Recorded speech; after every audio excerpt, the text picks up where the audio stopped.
PR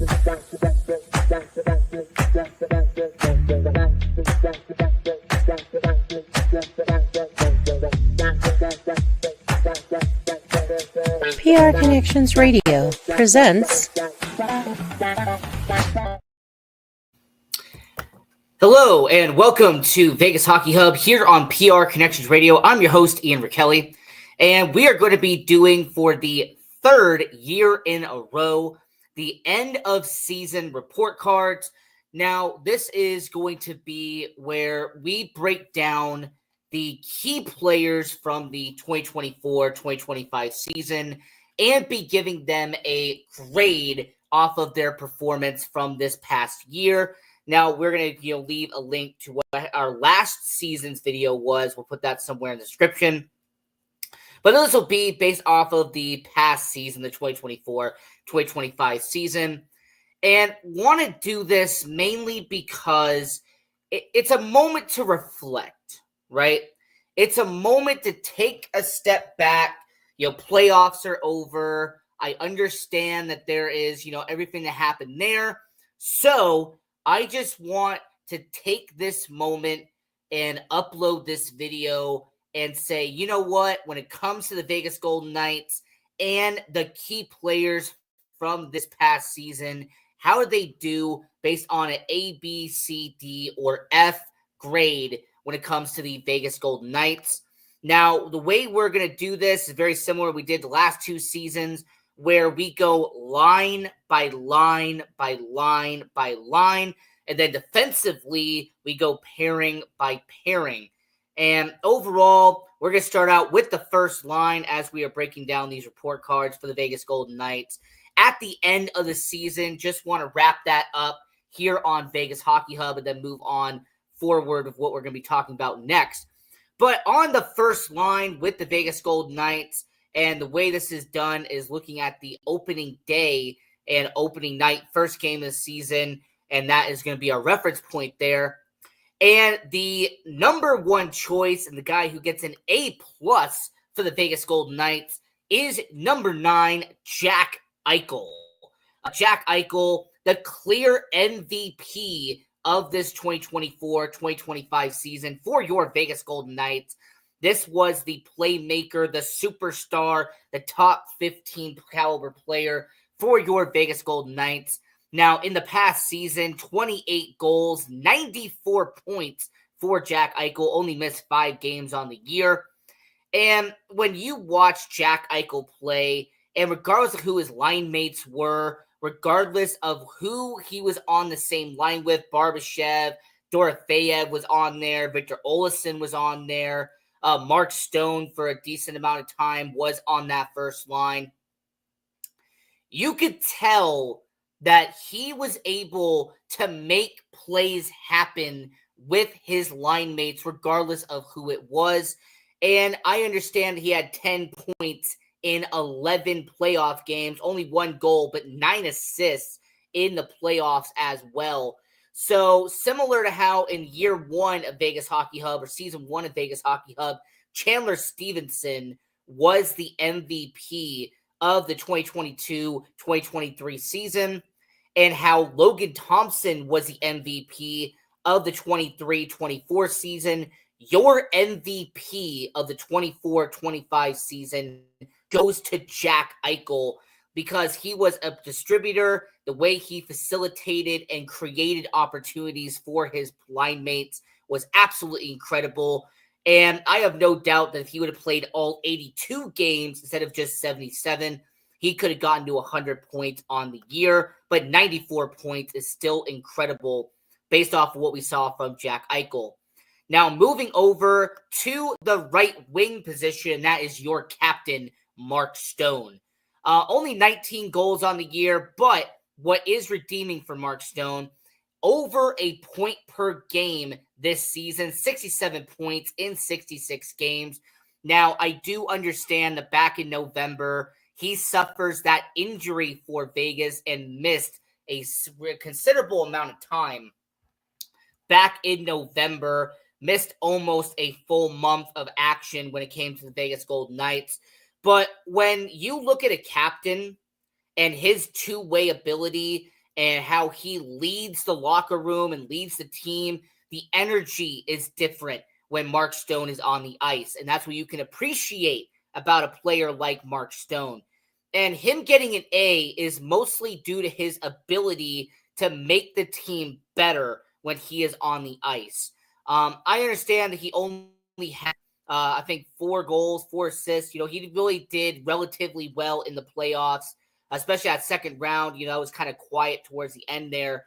But in the regular season, he did what he had to do, and it was commendable. And it was a part of the Vegas Golden Knights where he actually did what he needed to do for the Vegas Golden Knights as your captain.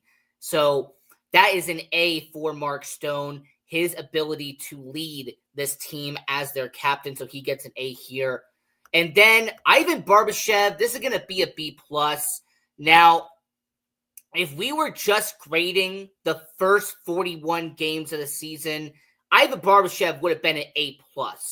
I mean, he had over a dozen goals just in the first 40 games of the season. I mean, shoot, the first 2 months of the year, Ivan Barbashev was looking to be a breakout star for the Vegas Golden Knights.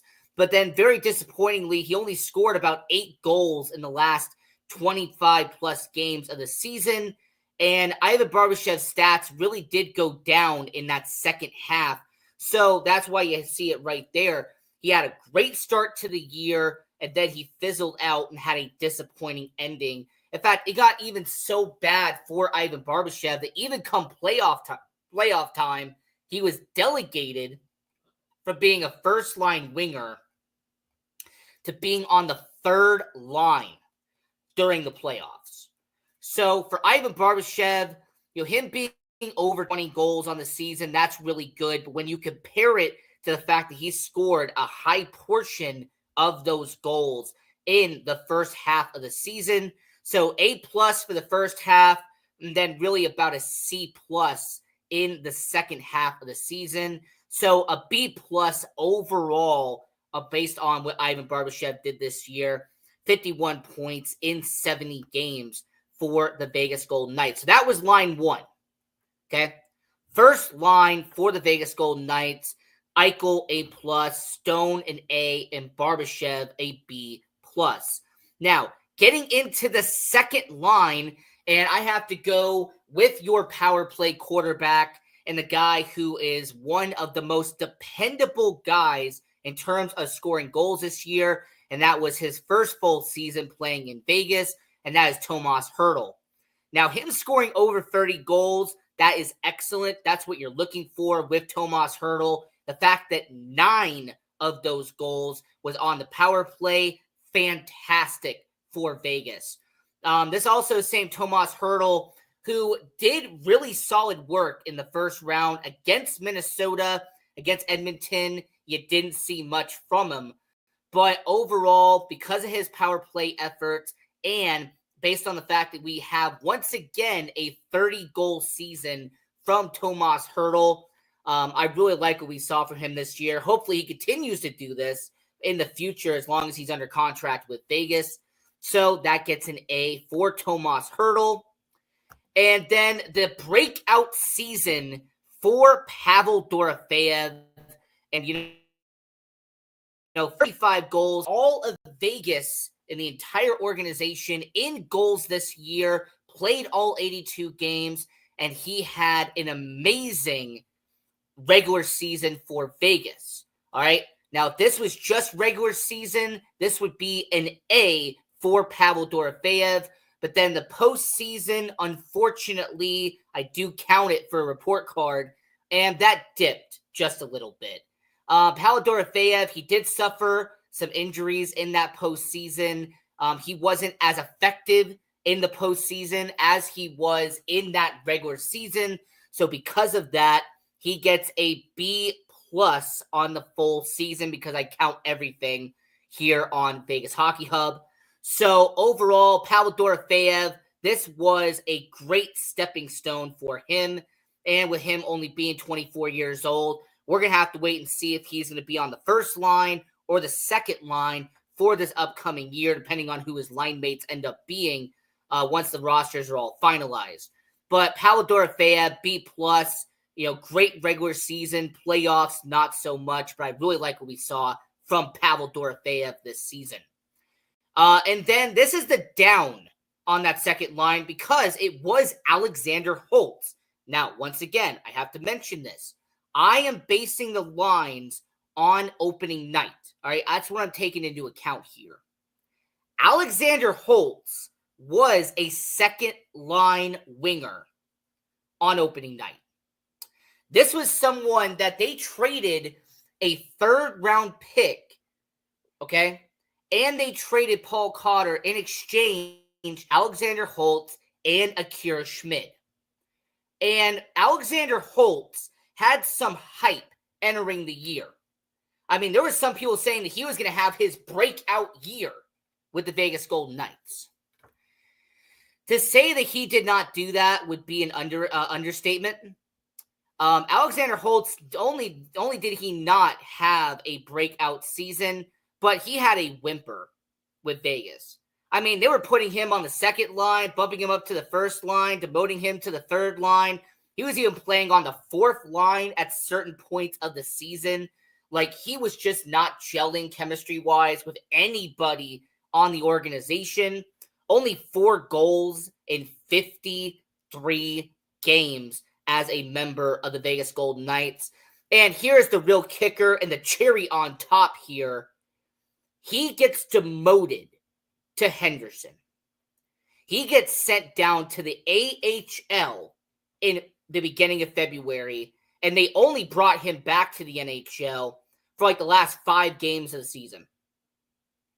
So Alexander Holtz, this is a down on the report card for him, and this was just not great for Alexander Holtz considering what went into it.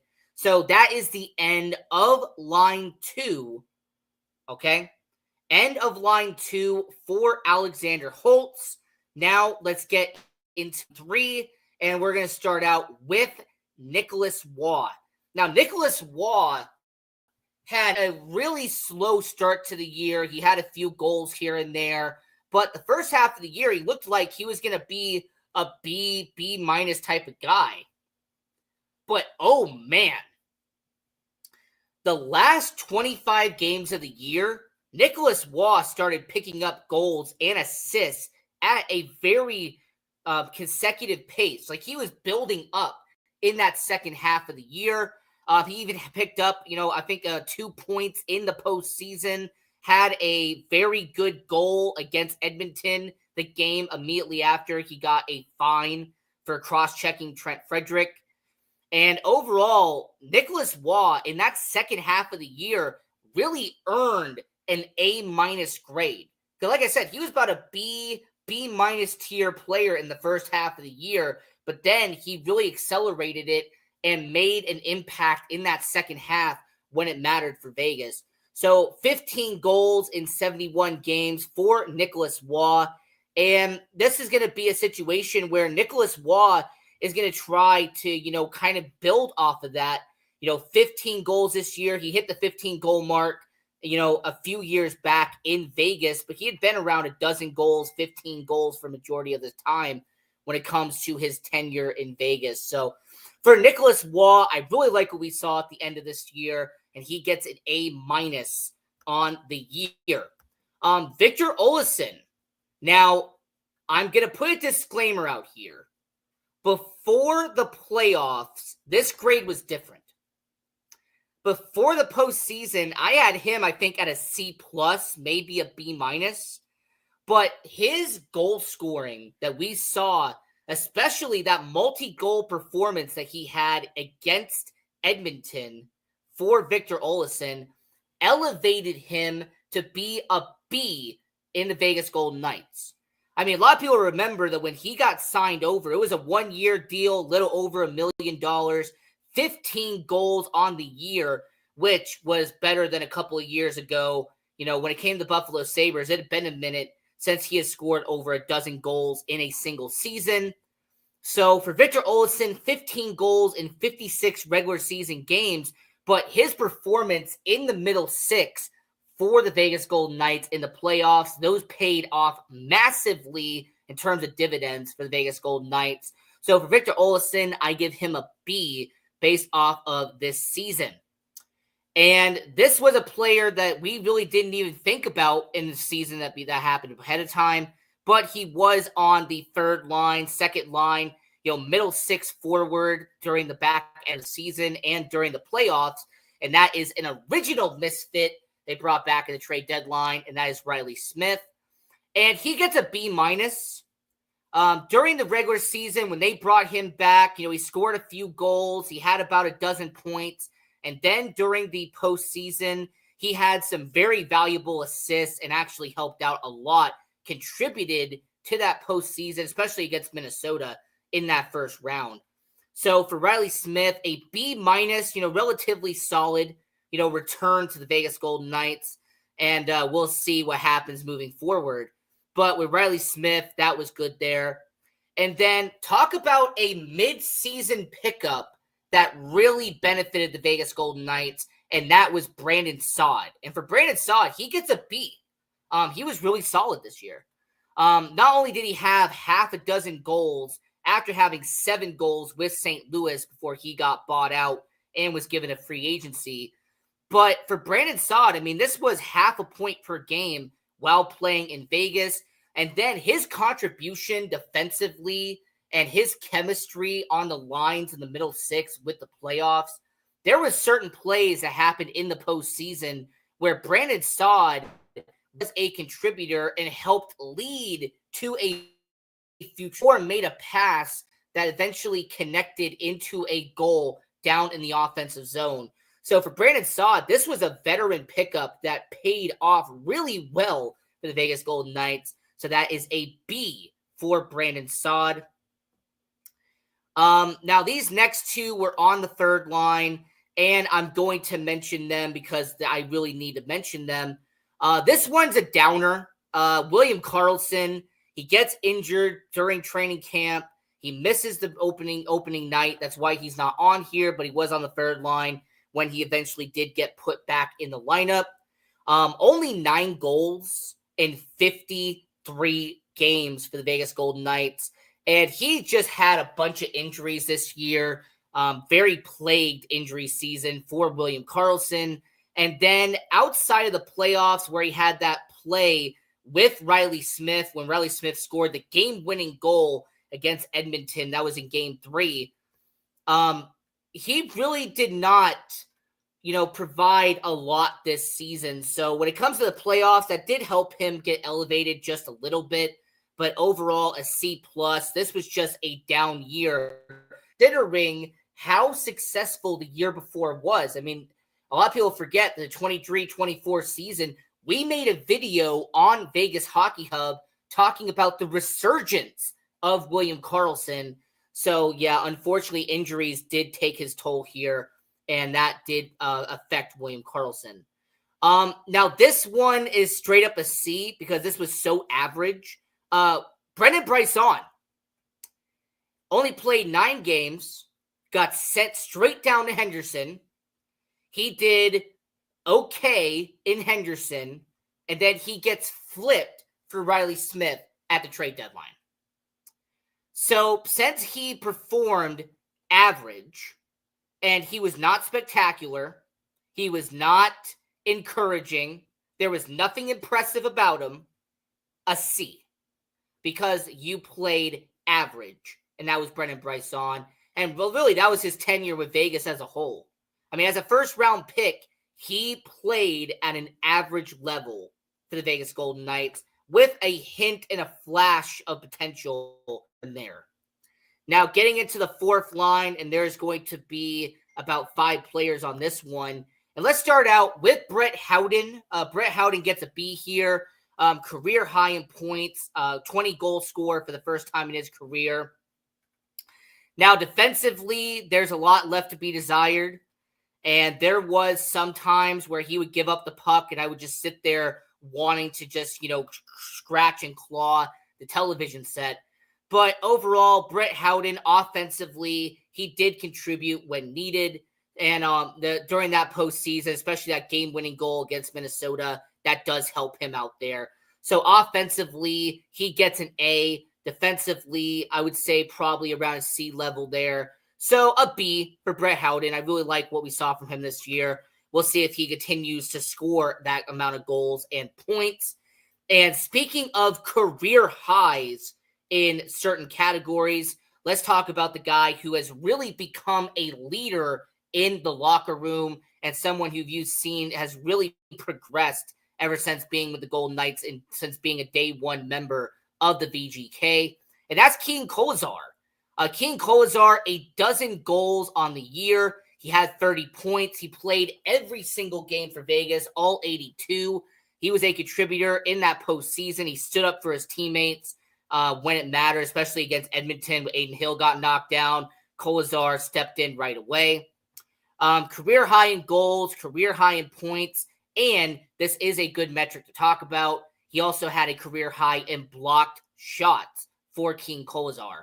So for Kolesar, he gets a B. I really like what we saw from him. He's really been a C+, C level player for majority of the time that I've done these grades. So him getting a B is well deserved.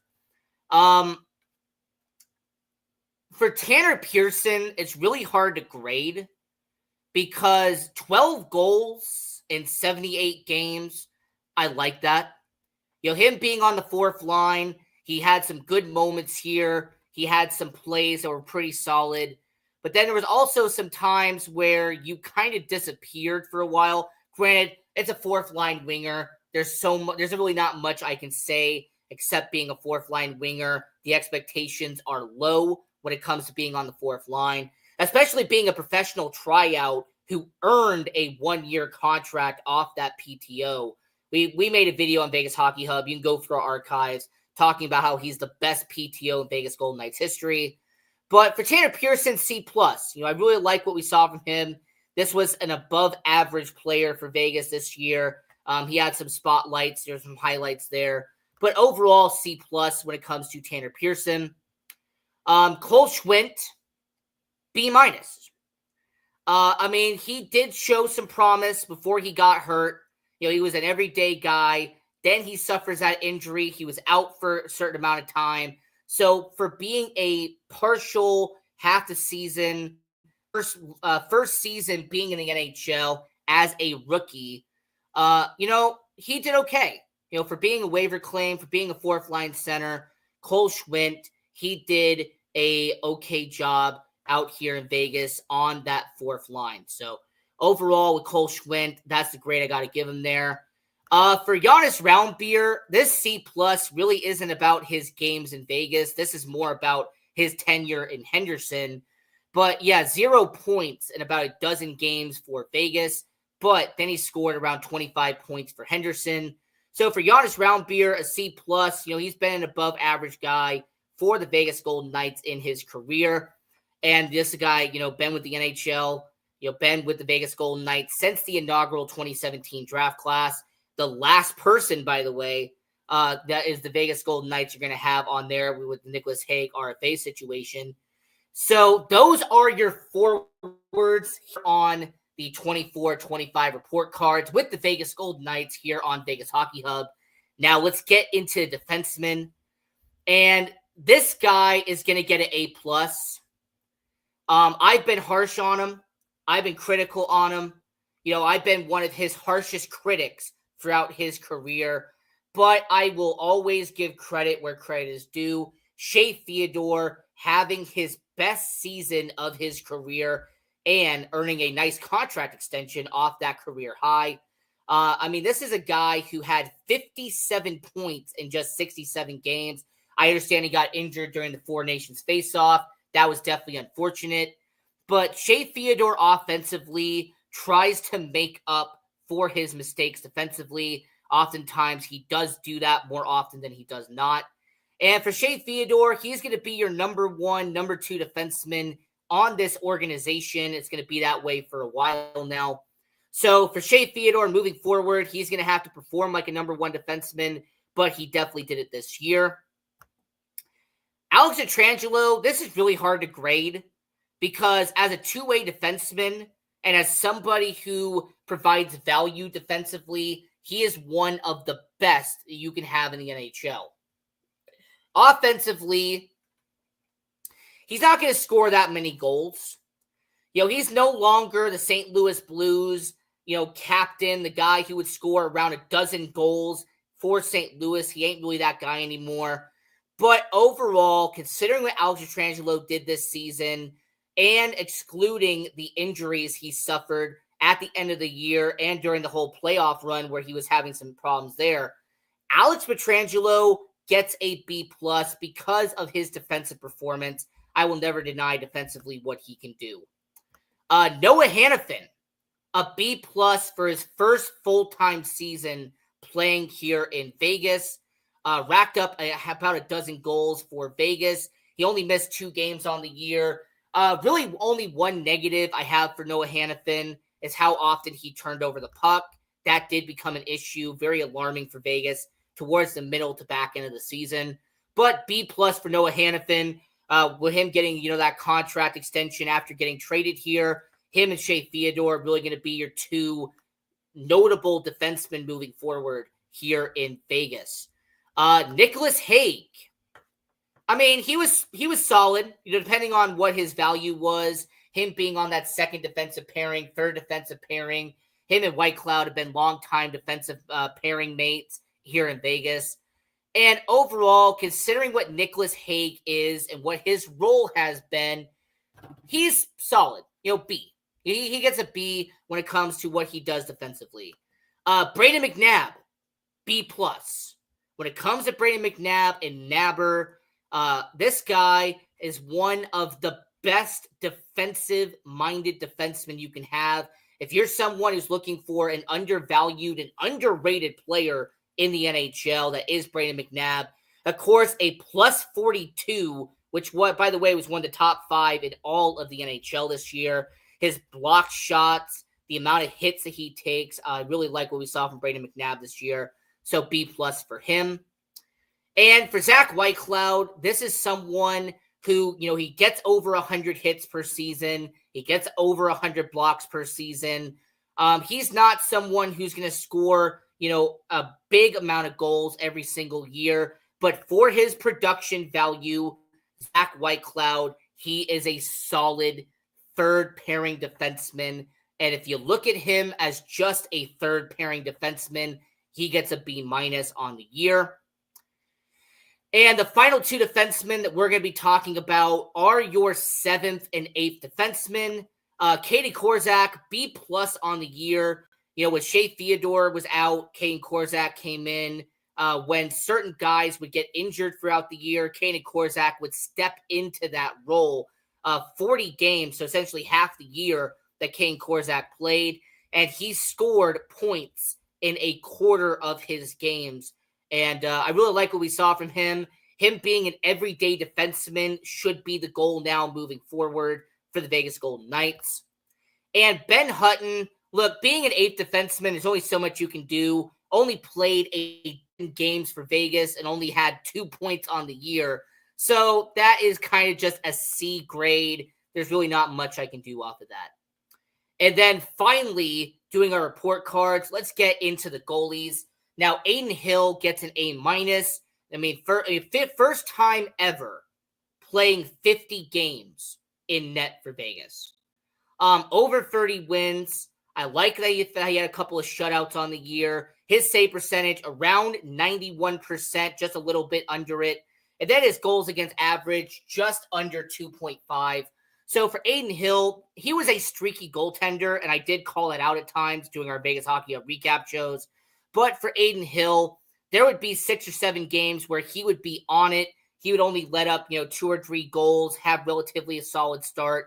And then he would have an abysmal game where he'd let up 4 or 5 goals, and everybody would be shaking their head wondering what's going on. So for Adin Hill, A-, he did relatively a real good job here for Vegas as a starting goaltender. Now, this looks to be like a one and done for Vegas, considering he wasn't even active come playoff time.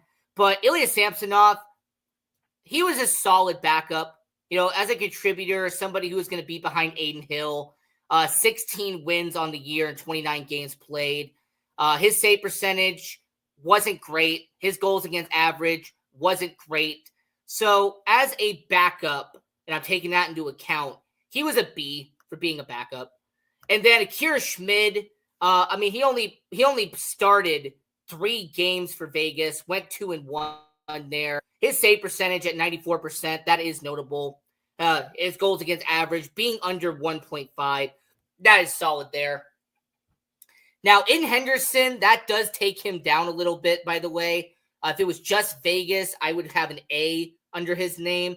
But he was just so underwhelming in Henderson. So when it comes to the Vegas Golden Knights, this is the report card. I'm your host, Ian Rakelli. Hope you enjoyed this episode. And until next time, go Knights go, and have a good one. PR Connections Radio thanks you for watching this podcast. Check out more episodes of this show and our others at prconnectionsradio.com.